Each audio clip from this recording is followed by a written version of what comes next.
Hello and welcome back for another dose of Dude's Comic Goodness. I'm Jason and this is my weekly video where I review the comics I picked up this week. Usually we will also have a review of the latest episode of Arrow, and we also look at the good stuff that I found in comics this week. Fortunately this week no more Arrow review. We don't get no new episodes of Arrow until February, so usually I'll do something extra, but this week we've got 11 books to review, so I figure that's going to take up most of the video, so just reviews and good stuff this week, I'm afraid. Out of my books this week, I got 11 books, and it was a really good week. There wasn't a book that I didn't enjoy. Every book to various degrees I enjoyed this week, so it was a really good week for books. I picked up 11 this week. One was a back issue, the other, I think 10, came out this week. It breaks down as 1 from Dark Horse Comics, 3 from Image Comics, 3 from Marvel Comics, and 4 from DC Comics. So, without further ado, let's get into those reviews.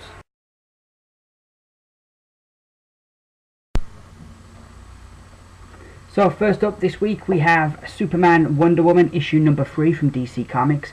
This book came out, I think, might have been a month ago. I'm not quite sure, but I'm just catching up with it. And it's fast becoming one of my favourite books. I've really enjoyed the first 2 issues. Issue 3 was once again another really good issue.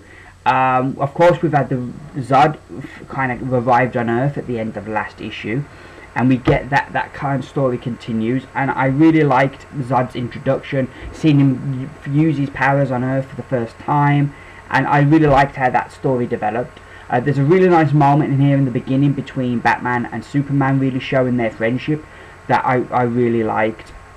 And the art throughout by Tony Daniel is just beautiful. It's a really nice looking book.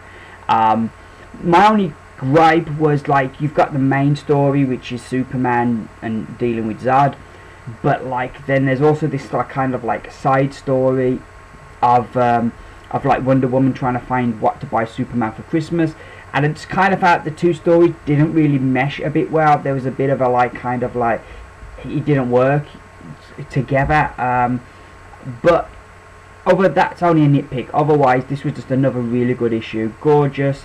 And like I say, this is fast becoming one of my favourite issues, my favourite comics, sorry. And I give issue number 3 of Superman and Wonder Woman 4 stars.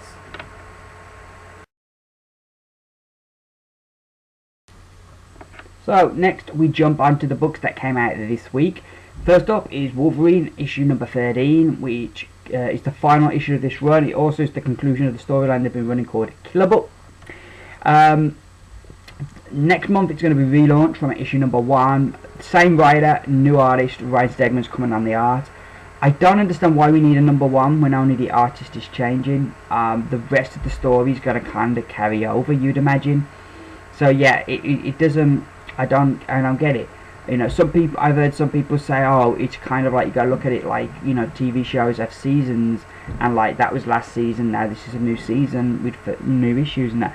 And if that's the way Marvel are looking at it now, why are some books still carrying on with their numbering? Why isn't every book in the Marvel Now range of books changing?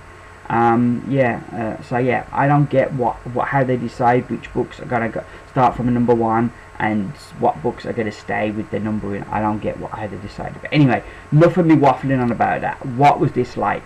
And really, it was pretty much like all the run. It was good. It wasn't great, it didn't blow your mind, but it wrapped up the story well. There's some really cool dialogue between Sabretooth and Wolverine. Well, that is kind of more like a monologue by Sabretooth, but it comes out with some really great stuff, points out a lot of the flaws in the Wolverine character these days, which was really cool, like how Wolverine would join any team that would take him, how, you know, they say X-Men don't kill, how Avengers don't kill, yet Wolverine's both, and yet he still kills. So like I was pointing out a lot of the contradictions of Wolverine.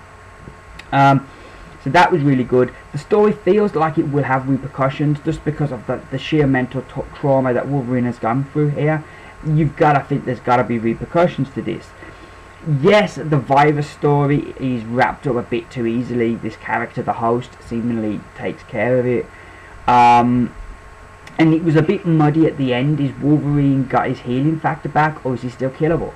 It doesn't really tell you. I gather he's still killable, because they don't give him his powers back because he refuses to help, like the virus.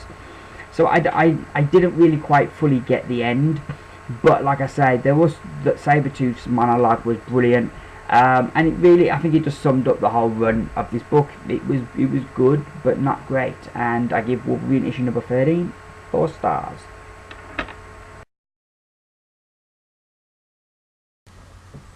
So next from Dark Horse Comics we have Star Wars issue number 13. This issue kind of goes off, it's part one of a two-part story, it goes off on a side story, if you will, where Vader, because of how Colonel Bircher, a rebel spy, infiltrated the Imperial Navy so high up, he was on board there, he was in charge of their flagship, that Vader is investigating how this has been possible. He takes a small group of stormtroopers with a young officer, and they're basically going around torturing and killing and beating up people to find out what's happened and to make those responsible pay in pretty brutal ways. I just love this story. It was brilliant. One of my concerns when I heard they were going to do a two-part Vader story is that I really liked how they've used Vader thus far in the series. The way that we've had him kind of this brooding presence in the background. And we've never got no internal monologues with him, so we don't know what's going on in his head. And I've liked that that's worked for him. And I was a bit concerned having a two-part story was they're going to break this down, but no, the structure of the story is really good. It's told through the eyes of Ensign Nanda, the young officer who's told to take Vader where he wants. And one of the things that I really liked is it kind of gives you this more humanistic approach, because always you look at the Empire as the bad guys, they're the villains, but you don't think that within those villains, within that force, there are people who are there who are just doing their job, that they don't know when they join up that the Empire is evil. They've just joined up to do their duty, and they're just soldiers. And yeah, you can say, well, yeah, they're just as guilty because they're carrying out these orders, but then at the same time they're not, or everybody in the Empire is an evil. And this kind of brings that home, how that people, when that Death Star was blowing up, that there were people that were working on there that lost family, that lost friends, that lost loved ones, and that's a kind of a perspective I've never thought of. So I like that. The art in this was really good. Usually when we lose our regular artist, Carlos Dianda, it's not as tight, but the guy they bring in to do the art here is really good, does a really top-notch job. It was a really cool look at the Empire, and I'm really excited for issue 2. Really enjoyed this one, and I give Star Wars issue number 13 5 stars. So next up we have Manifest Destiny issue number 3 from Image Comics, and I just absolutely loved this book. It was really good. I jumped on board this book because after listening to the boys podcast, and they were all raving about it on there. So I thought I'd try it out, and I'm really glad I did. It is really good. I didn't realise it's based off on real life events. Lewis and Clark did actually go on this expedition across America in the early 1800s, and so like I like that history aspect to it. But then at the same time they've kind of twisted history a bit, where like they're not encountering just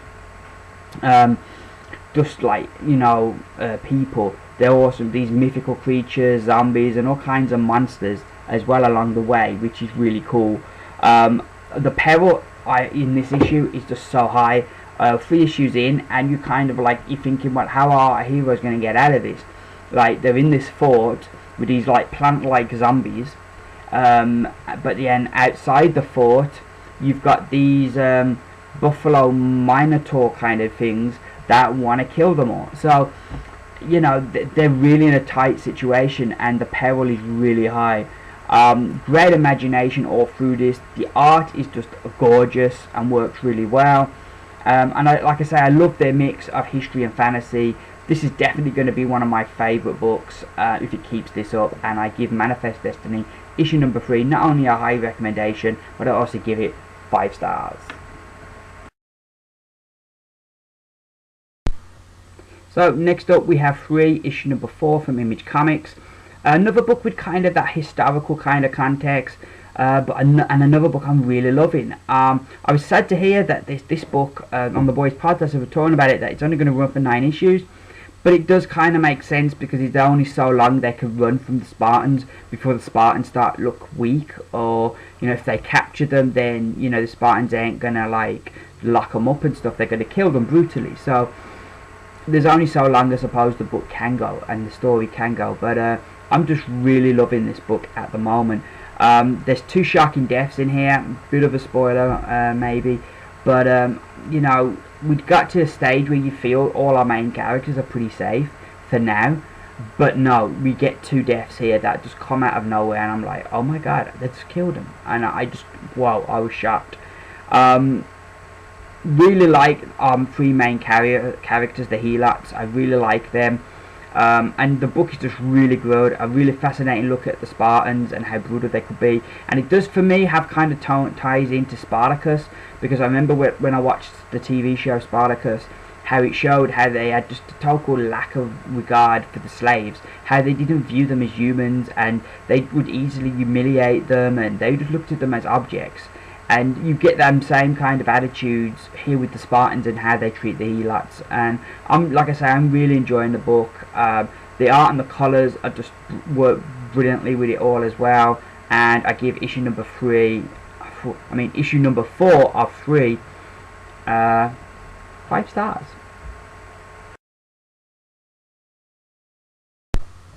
Next up we have 5 Ghosts, issue number 8. From Image Comics, and this book was just really great fun. Continues to be really great fun, and it seems a bit darker than it was previously, but it's still great fun. We've got pirates, which is just awesome. We've got a treasure on it, and we've got pirates. It's just brilliant, and I'm really looking forward to them to come together. Love the ways in here that they have Fabian use his powers and using the different ghosts. That is brilliant. It's action packed. The art has got a real retro kind of vibe to it, but works for the story really well. And yeah, this book just remains a whole lot of fun, and I give 5 Ghosts, issue number 8, 4 stars.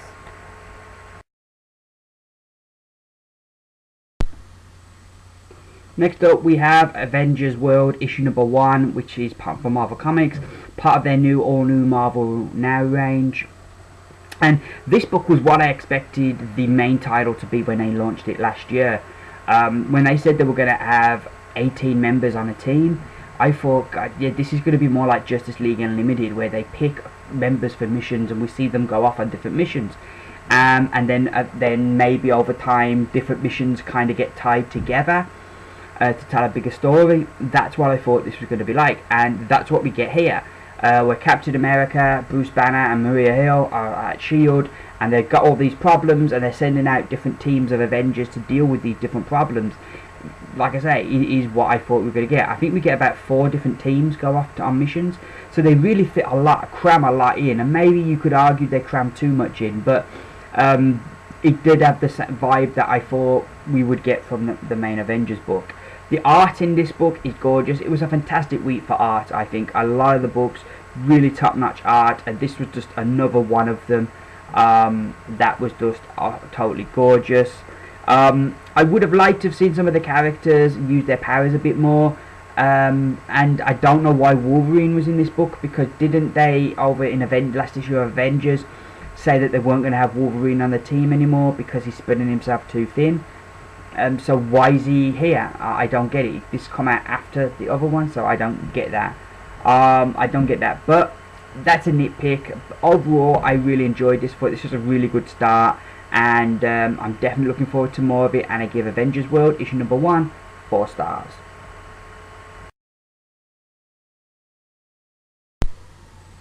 Next up, from Marvel Comics, part of their all new Marvel Now range, we have all new X Factor issue number 1. I was really looking forward to this book. I loved Peter David's run on the previous X Factor. I thought his writing was superb throughout that run. So I was really excited to see how he'd write this new team, particularly because the team included Gambit. I can remember reading X-Men comics in the 90s, and Gambit was one of the biggest characters and one of the most popular characters.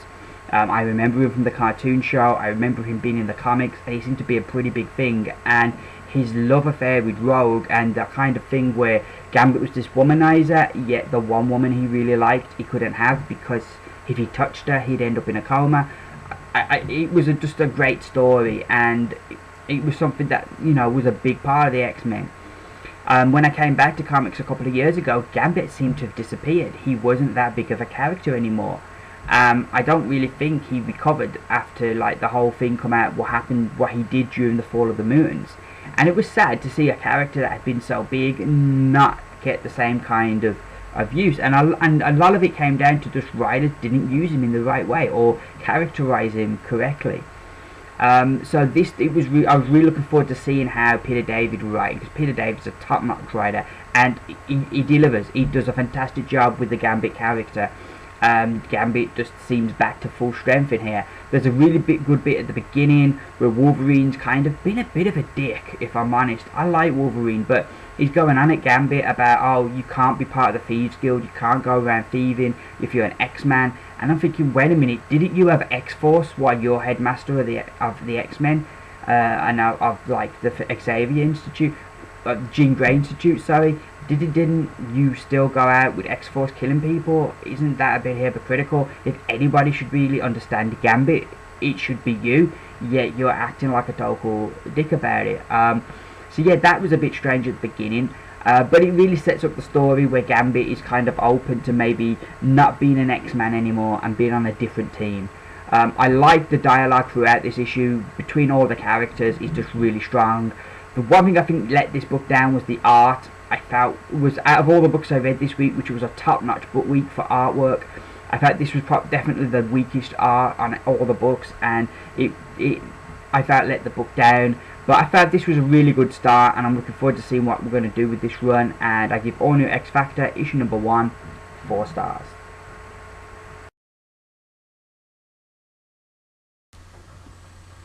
So next up we have Swamp Thing from issue number 27 from DC Comics. Once again, Charles Soule just writes a fantastic issue. The artwork in this one is again another glorious book.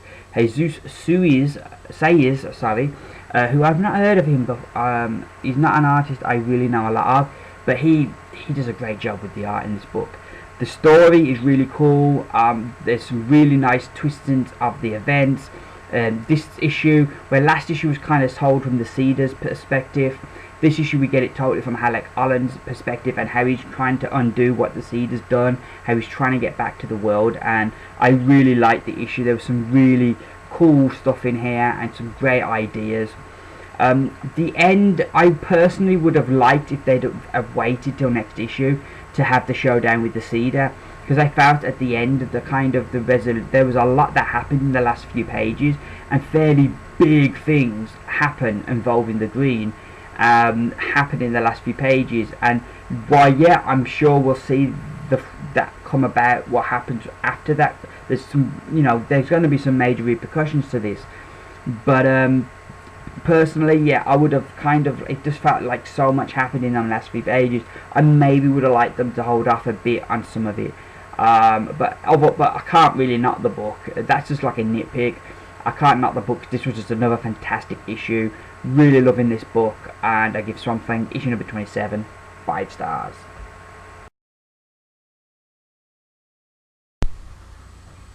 So next we have The Phantom Stranger, or to give it its full title now, it is Trinity of Sin, The Phantom Stranger, issue number 15 from DC Comics.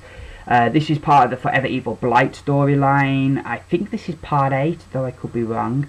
Last issue, which was last week, I think it was Justly Dark, we saw Phantom Stranger betray the team. This issue we get a bit more of that. We start going back a bit and we move it up.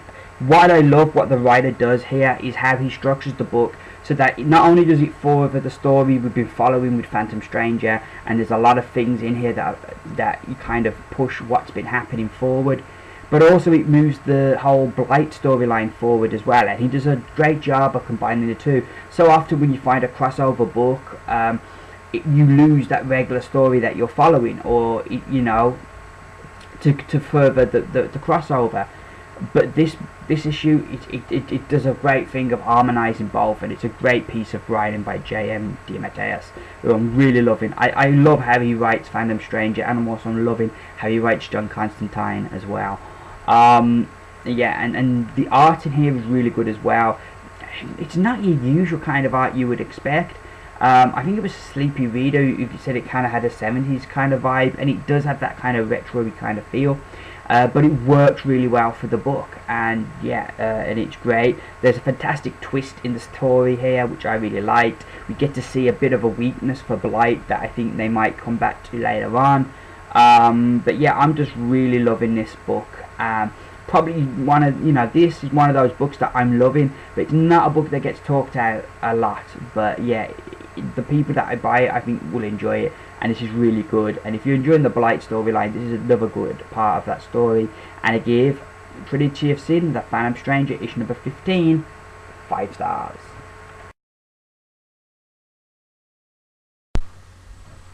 So finally this week we have Green Arrow issue number 27. This features part 2 of the Outsiders War, and if I was still doing my pick of the weeks, this would be my pick of the week this week. I absolutely love this book. It was brilliant. The art was just gorgeous, so it looked fantastic, but the story as well was just brilliant. And the surprise twist at the end, oh my god. I'd figured out some of it because all through it Shadow is kind of like throwing stuff in there, saying, come on Ali, haven't you put it together yet? And so I figured out some of it, but not to the extent of everything. And it was like, oh my god, I'm really looking forward to next issue. And it's one of those rare times where I wish this was a book that came out twice a month, because I want to get to that next issue so quickly. But yeah, I also really like this, what they've done lately. And I don't know if it's Jeff Lemire's decision or if it was DC, but had the like familiar elements in there, like going back to the island. We get to see flashbacks to his time on the island, similar to the TV show. Characters like Shadow and Diggle have been introduced into the comic, who are also in the TV show. So there's a lot of familiar elements that if you was a fan of the TV show and you didn't read comics but you decided to pick up this book, there'd be familiar elements there. Yeah, they may be arranged differently, but there would be enough familiar elements that you'd get that same vibe, which I think it's a good thing. If it's going to get more people reading comics, a way in for people, then great. But yeah, this was just an overall great issue. Totally recommend this, and I give Green Arrow issue number 27 5 stars.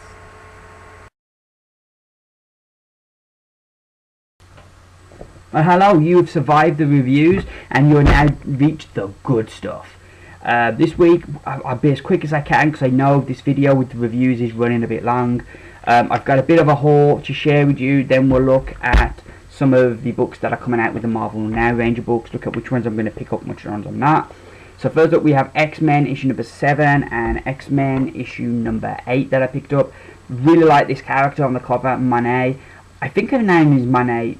The way it's spelled, you could pronounce it as Monette, but I'm thinking it's a French name, so I don't think they pronounce the T, so I think it's Monet, but I might be wrong. But I just really liked her character from X Factor, so I'm really interested to see how they use her character in that book, so that's why I picked that up.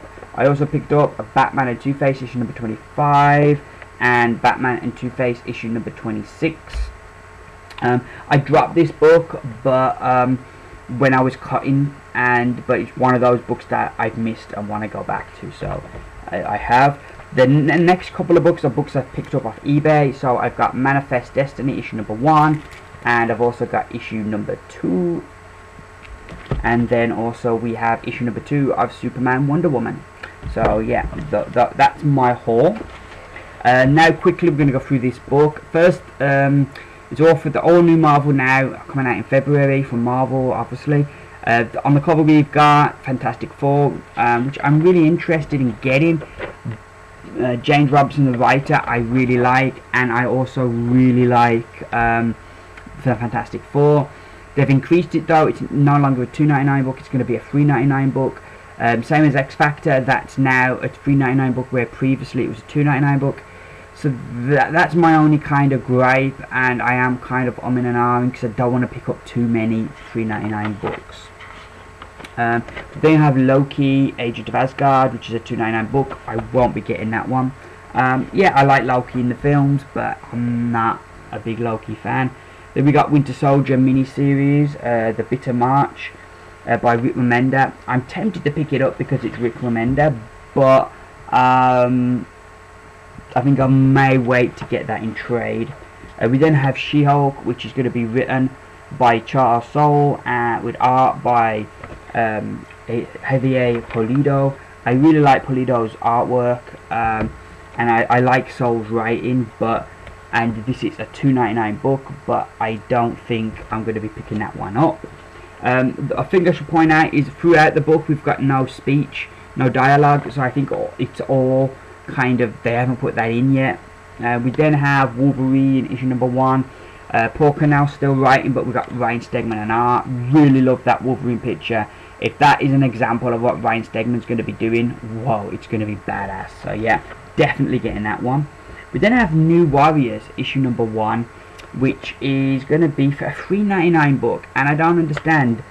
Surely that's one of those books that would stand a better chance at $2.99. Yeah, I know it's got Scarlet Spider, and I know it's got Nova in it, but yeah, surely it would have given it a much better chance to, I don't know, or is there such a really big market for New Warriors that, you know, they don't need to do that? I don't know. We then have Miss Marvel, which is Marvel's attempt at diversity, which I always applaud diversity in comics, but they're having a female Muslim superhero, which is cool, but it's not a book that's really, you know, on my radar. We then have Punisher issue number 1, which I'm really tempted to get. Loved Greg Rucka's run on the book, and it really turned me on to the Punisher character. So yeah, and having him move to LA, I think is a simple yet effective idea. So that is one that I'm umming and ahhing whether or not to pick up. It's a $3.99 book. We then have X-Force, which is another book I think I'll probably wait to get in trade. I do really like the art here. The art looks really cool for the book.